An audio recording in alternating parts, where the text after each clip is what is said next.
Well, it's been a rough year for state government jobs. Overall, 1,766 state positions slashed, 364 inside DSS, 165 state mental health jobs, and 334 transportation department jobs, all cut from state government over the past year. We compared staffing and payroll numbers across several government agencies over the past year, and we found not all state agencies are suffering. We started this investigation at the Budget and Control Board, the agency responsible for tracking the state's budget and employee finance numbers. In March, we filed a Freedom of Information Act request for records that would show us staffing levels and salaries for constitutional offices. The dates we asked for were March 29, 2010 and 2011. We asked for names, positions, and salaries for workers making $50,000 a year and up. A few days later, the Budget and Control Board sent us these spreadsheets. These salary records show salaries for the governor's highest paid staffers grew under Nikki Haley by more than $200,000 over Mark Sanford's staff. Sanford's highest paid staffer was himself at $106,000. Under Haley, her highest paid staffer is her chief of staff, Tim Pearson, who also ran Haley's gubernatorial campaign. He's making $125,000 a year. Haley's campaign consultant Trey Walker is also now on the state payroll. He's the deputy chief of staff, earning $122,000 a year. Over the past week, we have made multiple requests for a sit-down interview with the governor so she can defend these numbers. Our requests were denied. Governor, can we get a few minutes of your time here? We already did it in there. We want to talk to you about a story we're running on some salary totals. Yeah, we did the availability in there, so you always have to come during the time of the availability.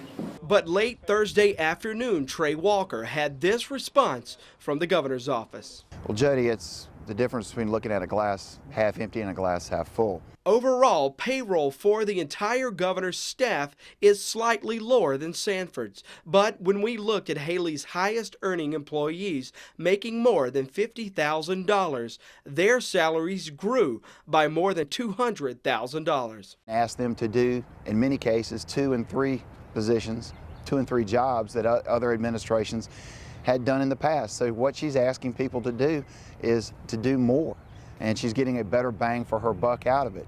The results show that. This is why people don't like and don't trust politicians. House Minority Leader Harry Ott is the ranking Democrat on the House Ways and Means Committee.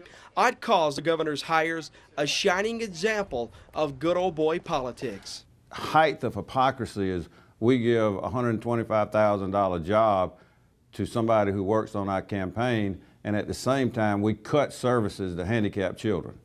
Now I asked the governor, where's the reality? Where does that match up with your campaign promises? We found the same trend in the treasurer's office. Our investigation uncovered staff and salary increases since Treasurer Curtis Loftis took office in January. Salary records show that Loftis added 2 new positions to his highest paid staff at a total salary increase of $143,000. Loftis says his office grew because of the transition. What happened when I came in, I brought people with me and then people left. So as of next week, we're exactly even. Former Treasurer Converse Chellis lost the job to Loftis in November.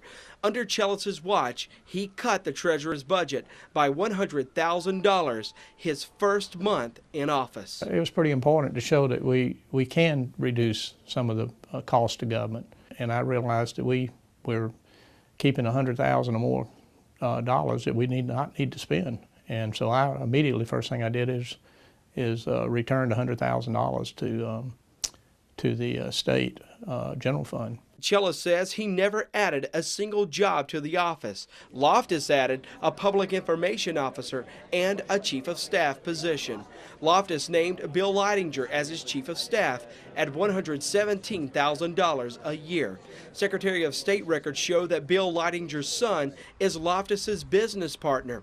The pair own Home Pest Control in Casey. Is this inside politics? No, maybe you should ask George Bush. George Bush hired him to be the Assistant Secretary of Education in Washington, D.C. Before that, he ran a $3.5 billion county with 13 employees called Fairfax, Virginia.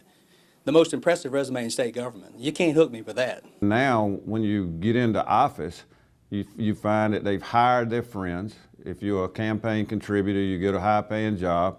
And not only that, they have increased the budgets in both of their offices. The governor talks about wanting to give report cards. Well, I give her a failure on transparency and ending the good old boy system. Well, if you'd like to see the research, our original Freedom of Information Act request, and the emails between us and the governor's office, it's all online. Just log on to WISTV.com and look for this story, Who's Getting Paid? In the studio, Jody Barr, WIS News 10.